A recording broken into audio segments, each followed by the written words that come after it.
എന്തെങ്കിലും ഒരു സാമ്പത്തിക പ്രയാസം വന്നാൽ ഇസ്സത്തോടുകൂടെയാണ് നിങ്ങൾ കാര്യങ്ങളെ നേരിടേണ്ടത്. നിങ്ങൾ ആരും നിങ്ങളുടെ അഭിമാനം പണയം വെച്ച് ഒരാളുടെ മുമ്പിലും നിന്ദ്യത കാണിച്ചു കൊടുക്കരുതേ. പൈസ ഇല്ല എന്നുള്ള കുഴപ്പമില്ലേ നിങ്ങളുടെ കയ്യിലുള്ളൂ, കാശില്ല എന്നൊരു ബുദ്ധിമുട്ടല്ലേ നിങ്ങൾക്ക് വന്നിട്ടുള്ളൂ. നിങ്ങൾക്ക് ഈമാനുണ്ട്, നിങ്ങൾക്ക് അള്ളാഹുവിനെ കുറിച്ച് അറിയാം, നിങ്ങൾ അള്ളാഹ് പറഞ്ഞ പോലെ ജീവിക്കുന്ന ആളല്ലയോ.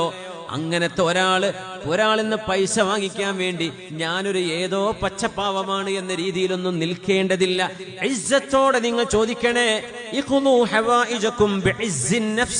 നിങ്ങൾ അഭിമാനത്തോടുകൂടെയാണ് നിങ്ങളുടെ കാര്യങ്ങൾ നിർവഹിക്കാൻ ചെല്ലേണ്ടത്. ഒരാളോട് ഒരു ഓഫീസിൽ ചെല്ലുന്നു, ഒരാളെ കാണുന്നു, ഒരാളോട് സംസാരിക്കുന്നു, നിങ്ങൾ ന്യായമായ കാര്യമല്ലേ ചോദിക്കുന്നത്, നിങ്ങളുടെ ഹക്കല്ലേ ചോദിക്കുന്നത്, അല്ലെങ്കിൽ നിങ്ങൾക്ക് വേണ്ട ഒരു സഹായമല്ലേ ചോദിക്കുന്നത്. അത് ഇസ്സത്തോടെ ചോദിക്കും. നിങ്ങൾ എന്ത് ചെയ്യരുത്, നിങ്ങളങ്ങ് ആകെ കുഴഞ്ഞ് കുനിഞ്ഞ് ഇല്ലാണ്ടായി നിങ്ങളുടെ അഭിമാനം പണയം വെക്കരുത്. പുണ്യനബി പറയാ, റിസ്ഖൊക്കെ അല്ലാഹു രേഖപ്പെടുത്തി വെച്ചിട്ടുണ്ട്. ഒരു മനുഷ്യനടുത്ത് നിന്ന് നിങ്ങൾക്ക് റിസ്ക് കിട്ടണോ, അല്ലാഹ് കണക്കാക്കിയിട്ടുണ്ടെങ്കിൽ ആ സബബിൽ കിട്ടിയിരിക്കും. ഇല്ലേ, കിട്ടൂല എങ്കിൽ പിന്നെ എന്തിനാ നിങ്ങൾ ഇല്ലാണ്ടാവുന്ന, എന്തിനാ നിങ്ങൾ ഇസ്സത്ത് പണയപ്പെടുത്തുന്നത്? അതുകൊണ്ട് അസീസായിട്ട് അഭിമാനിയായിട്ട് ജീവിക്കണം എന്ന് പഠിപ്പിച്ചിട്ടുണ്ട് മുഹമ്മദ് റസൂലുള്ളാഹി സ്വല്ലല്ലാഹു അലൈഹി വസല്ലം. സൂറത്തുൽ ഫുർഖാനിന്റെ അവസാന ഭാഗം അല്ലാഹുവിന് ഇഷ്ടപ്പെട്ട ആളുകളെ വിവരിക്കുന്ന ഒരു ഭാഗമുണ്ട് സൂറത്തുർ റഹ്മാൻ, സൂറത്തുൽ ഫുർഖാനിൽ. ബിസ്മില്ലാഹിർ റഹ്മാനിർ റഹീം. വഇബാദുർ റഹ്മാനില്ലദീന യംശൂന അലൽ അർളി ഹൗനാ വഇദാ ഖാതബഹുമുൽ ജാഹിലൂന ഖാലൂ സലാമാ. കാരുണ്യവാനായ അള്ളാഹുവിന്റെ അടിമകൾ ആരെന്നറിയണോ? അള്ളാഹുവിന് ഇഷ്ടപ്പെട്ട ആളുകൾ ആരാണ്? വഇബാദുർ റഹ്മാൻ. കാരുണ്യവാനായ അള്ളാഹു ഇഷ്ടപ്പെട്ട ആളുകൾ ആരെന്നറിയുമോ? അവരുടെ വിശേഷണങ്ങൾ പറഞ്ഞതിൽ ആദ്യം പറഞ്ഞ വിശേഷണം അവരുടെ നടത്തത്തെ കുറിച്ചാണ്. സുബ്ഹാനല്ലാഹ്. നിസ്കാരവും നോമ്പും അവരുടെ അച്ചടക്കവും ജീവിതത്തിലെ ഇബാദത്തൊക്കെ പറയാൻ പോവാൻ, അള്ളാഹ് ആദ്യം തുടങ്ങിയത് അവരുടെ നടത്തത്തെ കുറിച്ചാണ്. വഇബാദുർ റഹ്മാൻ, കാരുണ്യവാനായ അല്ലാഹുവിന്റെ അടിമകൾ ആരെന്നറിയുമോ? അല്ലദീന യംശൂന അലൽ അർളി ഹൗനാ. അല്ലാഹുവിന്റെ ഭൂമിയിൽ വിനയത്തോടെ, എന്നാൽ അഭിമാനത്തോടെ, അഹങ്കാരത്തോടെയല്ല, വിനയത്തോടെ താഴ്മയോടെ നടക്കുന്നവരാണ്. അഹങ്കാരം കാണിക്കുന്നവരല്ല. താഴ്മ എന്ന് പറയുമ്പോഴേക്കും കഴുത്ത് കുഴയേണ്ട ആവശ്യമില്ല. അതാണ് ഉമർ തങ്ങൾ പഠിപ്പിച്ചത്. താഴ്മ കാണിക്കുന്നത് ഇങ്ങനെ കുഴഞ്ഞു നടക്കരുത്, തല ഉയർത്തിയിട്ട് നടക്കണം, ഇസ്സത്തോടുകൂടെ നടക്കണം. അഹങ്കാരം പാടില്ലതാനും. ആരാണ് അല്ലാഹുക്ക് ഇഷ്ടപ്പെട്ടവരെന്നറിയുമോ? അല്ലദീന യംശൂന അലൽ അർളി ഹൗനാ. അല്ലാഹുവിന്റെ ഭൂമിയിൽ ഭവ്യതയോടുകൂടെ സൗമ്യരായി നടക്കുന്നവരാണ് അവർ, അഹങ്കാരികളല്ല. വഇദാ ഖാതബഹുമുൽ ജാഹിലൂന ഖാലൂ സലാമാ. വിവരമില്ലാത്ത ആളുകൾ അവരോട് എന്തെങ്കിലും കളിയാക്കുകയോ പരിഹസിക്കുകയോ ചെയ്താൽ, സലാമാ, നിങ്ങളോട് വർത്തമാനം പറയാൻ ഞാൻ നിൽക്കുന്നില്ല എന്ന് പറഞ്ഞ് അവിടെ നിന്ന് മാറിപ്പോകുന്നവരാണ്. വിവരമില്ലാത്തവർക്ക് മറുപടി കൊടുക്കാൻ നിൽക്കൂല. ഇത് അള്ളാഹ് ഇഷ്ടപ്പെട്ടവരുടെ. ഇന്നത്തെ സോഷ്യൽ മീഡിയയിലൊക്കെ ഇടപെടുന്ന ആളുകളൊക്കെ ഒന്ന് മനസ്സിലാക്കേണ്ട കാര്യമാണിത്. വഇദാ ഖാതബഹുമുൽ ജാഹിലൂന ഖാലൂ സലാമാ. വിവരമില്ലാത്തവർ പലതും എഴുതിവിടും, പലതും ചെയ്യും. അതിനൊന്നും മറുപടി കൊടുക്കാനും നിൽക്കണ്ട, അത് കണ്ട് ടെൻഷൻ അടിക്കാനും നിൽക്കണ്ട. ഖാലൂ സലാമാ, പോട്ടെ പോട്ടെ എന്ന്. ഖാലൂ സലാമാ, ഞങ്ങൾ നിങ്ങളിൽ നിന്ന് രക്ഷപ്പെട്ടു പോവുകയാണ് എന്ന് പറയുന്ന പോലെ അവർ മാന്യരായി കടന്നു പോകുന്നവരാണ്. അള്ളാഹിന്റെ അടിമകളുടെ വിശദീകരണം സൂറത്തുൽ ഫുർഖാന്റെ അവസാനം വരെ അതിലാ പറയുന്നത്. ഇങ്ങനെ ദുആ ഇരക്കുന്നവരാ. രണ്ട് ദുആനെ കുറിച്ചും പറഞ്ഞിട്ടുണ്ട്. ഇബാദുർ റഹ്മാൻ, അവര് ശിർക്ക് ചെയ്യാത്തവരാണ്, വ്യഭിചരിക്കാത്തവരാണ്, ദാനം ചെയ്യുന്നവരാണ്. യബീതൂന ലിറബ്ബിഹിം സുജ്ജദൻ വഖിയാമാ. ഇരുന്നു കൊണ്ടും സുജൂദിലും റുക്ഉയിലുമായിട്ട് റബ്ബിന് രാത്രി സമയം ചെലവഴിക്കുന്നവരാണ്. അങ്ങനെ പറഞ്ഞു തുടങ്ങാൻ. അതിന്റെ ആരംഭം വഇബാദുർ റഹ്മാനില്ലദീന യംശൂന അലൽ അർളി ഹൗനാ. ഇമാം സഖാവി റഹ്മത്തുള്ളാഹി അലൈഹി മെല്ലെ ധൃതി പിടിച്ച് നടക്കുന്ന നടത്തം അത് വേണ്ടെന്നാണ് ഈ ആയത്ത് പറയുന്നത്. ധൃതി പിടിച്ച് നടക്കരുത്, സൗമ്യമായ മാന്യമായൊരു നടത്തം. വെറുതെ തിരക്ക് പിടിച്ച് എപ്പോഴും തിരക്ക് പിടിച്ച് നടക്കുക ചില ആളുകളുടെ സ്വഭാവം അങ്ങനെ. അവർക്ക് അടങ്ങിയിരിക്കാൻ പറ്റൂല. അങ്ങനെയുള്ളവർ ഇവിടെ ഇരുന്നിട്ടുണ്ടാവില്ല, സീറ്റ് കിട്ടിയാൽ ഇരിക്കൂല, എനിക്ക് ഇരിക്കാൻ പറ്റൂല. ചിലർക്ക് അങ്ങനെ അവർ ഇരുത്തുറക്കും, അവർക്ക് എണീറ്റ് നടന്നേ പറ്റൂ. ഇനി ബസ്സിൽ സീറ്റ് കിട്ടിയാലും നടക്കും ബസ്സിൻ്റെ ഉള്ളിൽ. എന്തേ? അവർക്ക് ഇരിക്കാൻ പറ്റൂല.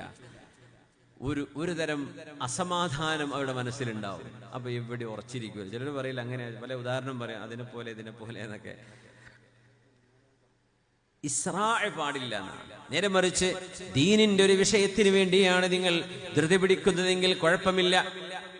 ഒരു മനുഷ്യൻ കുളത്തിൽ വീണിട്ടുണ്ട്, കിണറ്റിൽ വീണിട്ടുണ്ട്, അപകടത്തിലാണെന്നറിഞ്ഞ് ധൃതി പിടിച്ചോടണം. അവിടെ നടക്കല്ല വേണ്ടത്, ഓടണം.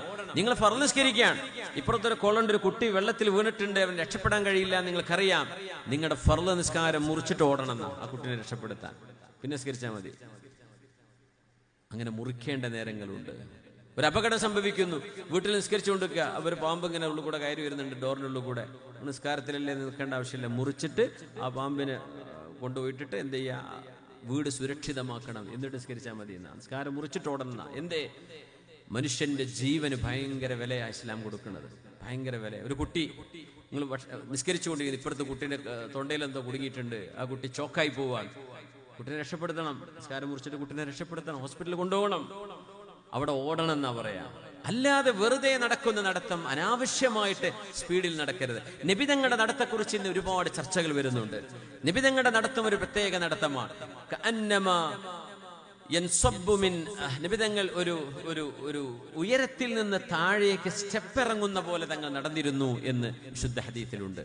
ആ നടത്തം ശരിക്കും ഭൂമിയിൽ കാല് വെച്ച് ഉത്തമ ബോധ്യത്തോടെ ഒരു ലക്ഷ്യത്തിലേക്ക് നടക്കുന്ന പോലെയുള്ള വളരെ മനോഹരമായൊരു നടത്തമായിരുന്നു ഹബീബിന്റെ നടത്തം സ്വല്ലല്ലാഹു അലൈഹി വസല്ലം. നമ്മൾ നടക്കുന്നിടത്ത് പരിശുദ്ധ ഇസ്ലാം പറയുന്നു, നിങ്ങളുടെ കണ്ണുകളെ സൂക്ഷിക്കണം. നമ്മൾ അങ്ങാടിയിലൂടെ നടക്കുന്നുണ്ട്, ഷോപ്പിംഗ് മാളിൽ കയറുന്നുണ്ട്, വാഹനത്തിൽ, എയർപോർട്ടിൽ, നമ്മുടെ റെയിൽവേ സ്റ്റേഷനിൽ, ബസ് സ്റ്റാൻഡിൽ, ടൗണില്, കോളേജില്, എല്ലായിടത്തും നമ്മൾ നടക്കുന്നുണ്ട് അല്ലേ? നിങ്ങൾ നടക്കുമ്പോൾ നിങ്ങളുടെ കണ്ണ് നിങ്ങളുടെ താഴ്ഭാഗത്തേക്ക്, ഭൂമിയിലേക്ക് നോക്കിയിട്ട് നടക്കണമേ. കാരണം ഒരു മനുഷ്യന്റെ ഏറ്റവും വലിയ ന്യൂനതയാണത്രേ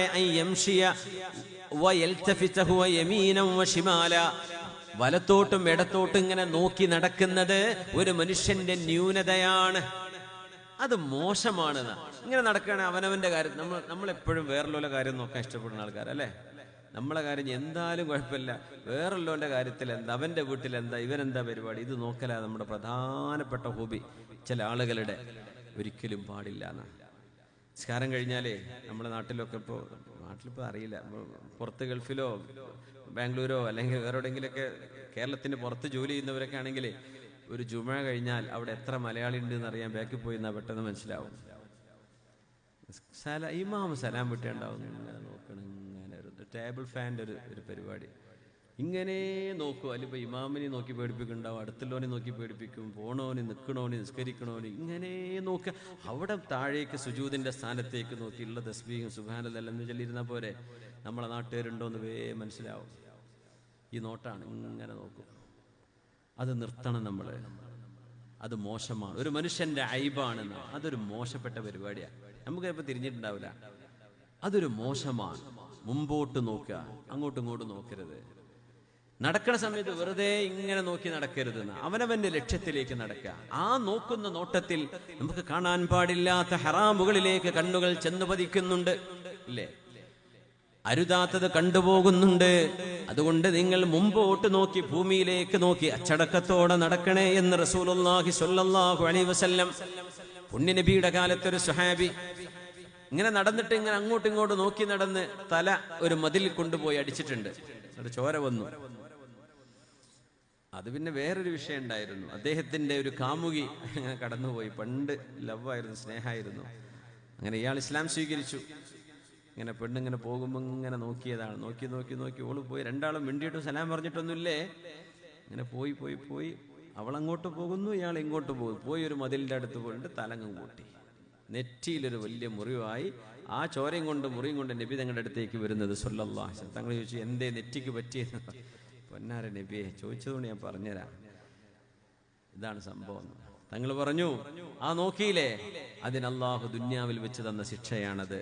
മുഅ്മിനീങ്ങൾക്ക് അങ്ങനെയാണ്. ശിക്ഷ ഇവിടെ കൊടുക്കും, നാളെ അവിടുത്തെ ശിക്ഷ ഭയങ്കര ശിക്ഷയായിരിക്കും. അതിന് പകരം ഇവിടെ ചെറിയ ഡോസിൽ ഇവിടെ കൊടുക്കുകയാണ്. ഉജ്ജലൽ ഉഖൂബ, ശിക്ഷ ഇവിടെ അല്ലാഹു നേരത്തെ നൽകിയതാണെന്ന് പുണ്യ നബി സല്ലല്ലാഹു അലൈഹി വസല്ലം. അതിങ്ങനെ തിരിഞ്ഞു നോക്കിയപ്പോൾ വന്ന പരിപാടിയാണ്. അതുകൊണ്ട് ഒരു മനുഷ്യൻ തിരിഞ്ഞു നോക്കി നടക്കരുത് എന്ന് റസൂലുള്ളാഹി സ്വല്ലല്ലാഹു അലൈഹി വസല്ലം. അഹങ്കാരത്തോടുകൂടെ നടക്കുന്ന നടത്തം ഒരാൾക്കും ഒരു വിശ്വാസിക്ക് ഒരിക്കലും പാടില്ലാത്തത്. അഹങ്കാരത്തിൽ നടത്തും. നമ്മൾ ചിലപ്പോൾ ചില ഈ ബ്രാൻഡ് സാധനങ്ങളൊക്കെ ഉപയോഗിക്കുമ്പോഴേ ചിലപ്പോൾ ഇങ്ങനെ ബാൽമേൻ പാരീസിന്റെ പിന്നെ ഷർട്ടൊക്കെ ഇട്ടിട്ടൊക്കെ ചിലർ നടക്കാത്ത ടീഷർട്ടൊക്കെ ഇട്ടിട്ടേ അത്യാവശ്യം വിലയുള്ള സാധനമല്ലേ, അതൊക്കെ ഇട്ട് നടക്കുമ്പോൾ ഇത് നാലാൾക്ക് അറിയാതിരുന്ന ആളുകൾ കാണാതിരുന്ന വല്ല കാര്യമുണ്ടോ? അപ്പൊ ഇങ്ങനെ കാണിക്കാൻ വേണ്ടി ഇവരൊക്കെ ഒരു ഷാറിലൊക്കെ നടക്കും. നല്ല വാഹനമാണെങ്കിൽ അത്യാവശ്യം മുന്തിയ വാഹനമാണ്, വിലപിടിപ്പുള്ള വാഹനമാണ്, അതിൽ കയറിയിരിക്കുമ്പോൾ ഒരു അഹങ്കാരം വരുന്നതാണ്. ഈ കുതിരക്ക് ഖൈൽ എന്ന് അറബിയിൽ പറയും. എന്തുകൊണ്ടാ പറയാൻ കാരണം എന്നറിയോ? ഖൈൽ എന്നും ഖുയല എന്ന് പറഞ്ഞാൽ അഹങ്കാരം എന്നാ. ഖുയല നബിതങ്ങൾക്ക് ഇഷ്ടമല്ല, അള്ളാഹുവിന് ഇഷ്ടമല്ല. ഖൈലിന്മേ കയറിയാൽ തോന്നുന്ന വികാരത്തിനാണ് ഖുയല എന്ന് പറയാ. എന്ന് പറഞ്ഞാൽ ഒരു കുതിരപ്പുറത്ത്, അന്ന് ഒട്ടകം, കഴുത, കോവർ കഴുത, ഇതൊക്കെയാണ് സഞ്ചരിക്കുന്ന വാഹനങ്ങള്. ഓക്കെ, അപ്പോ നല്ല മുന്തിയൊരു വാഹനമാണ് കുതിര. കുതിരപ്പുറത്ത് കയറുമ്പോ ഖൈലിൽ കയറിയാൽ ഖുയല എന്ന് പറഞ്ഞാൽ അഹങ്കാരം എന്നാ. അത് വരുന്നത് കൊണ്ടാണ് കുതിരക്ക് ഖൈൽ എന്ന് പേര് തന്നെ വരാൻ കാരണം. കാരണം ഒരു തോന്നും ഞാൻ ഇപ്പൊ തരക്കേടില്ലല്ലോ. അങ്ങനെയാണ്. ഇവര് മാരുതി 800 പോണതും ഒരു ഡിഫൻഡറിൽ പോണതും ഒരുപോലെയാണോ? ആണോ ചെറുപ്പക്കാരെ? അല്ലല്ലോ. ഒരൽപ്പം അഹങ്കാരമൊക്കെ തോന്നൂലേ? തോന്നാൻ പാടില്ല എന്നാ. നിങ്ങളിപ്പോ ഒരു സ്വിഫ്റ്റിൽ പോകുന്നു, ഒരു ബെൻസിന്റെ പുതിയ വണ്ടി പോകുന്നു, രണ്ടും ഒരുപോലെ ആയിരിക്കുമോ? ഒരുപോലെ ആവണമെന്നാണ്. ഒരിക്കലും അഹങ്കാരം. അല്ലാഹുവേ നല്ല വണ്ടി നീ തന്നോയിക്കോട്ടെ, അൽഹംദുലില്ലാഹ്, നിനക്ക് ശുക്ർ പഠിച്ചോനെ. പക്ഷെ അത് മനുഷ്യന്മാരുടെ നെഞ്ചത്തേക്ക് കയറ്റാനുള്ളതല്ല, നമ്മൾ അഹങ്കരിക്കാനുമുള്ളതല്ല അത്. അങ്ങനെയാണെങ്കിൽ അതിന് ശുക്ർ ചെയ്ത് അള്ളാഹുവിന് നന്ദി ചെയ്ത് ജീവിക്കാൻ പറ്റൂ. ഒരു കുഴപ്പമില്ല. പക്ഷേ ഒരു വാഹനം മേടിച്ചിട്ട് നമുക്ക് അഹങ്കാരം തോന്നുകയാണ്, തരക്കേടില്ലല്ലോ എന്ന് തോന്നുക, അടുത്ത വണ്ടിക്കാരനൊക്കെ ഒന്ന് ഓണടിച്ച് പായിപ്പിക്കാൻ തോന്നുകയാണ്, അത് വേണ്ട, അത് അഹങ്കാരമാണ്. അത് അല്ലാഹു